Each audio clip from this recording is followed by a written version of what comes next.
विनंती आहे कमिशनर साहेबांना की अशा गुंडांवरती कारवाई करण्यात यावी। कलेक्टर साहेबांना आहे, तहसीलदार साहेबांना आहे।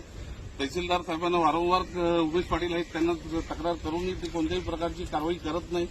इथली मंडल अधिकारी पण तशीच आहेत। आज मी लावले नारळाची झाडं तुम्ही बघू शकता कशा प्रकारे उपटून त्याची जडबीड उचलून फेकून दिलेली आहे। म्हणजे एखादा शेतकरी इथे अस्तित्व त्याचा कसा नष्ट करायचं ते बिल्डरनी केलेलं आहे।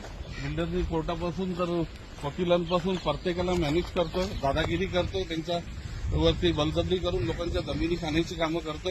आदित्य धर्मेंद्र गोयल, प्रवीण सकाराम पाटील जो मुक्ता बिल्डर आहे, मुक्ता बिल्डर एक शिकलेला चोर आहे आणि तो लोकांच्या जमिनी खाण्यामध्ये तरबेज आहे।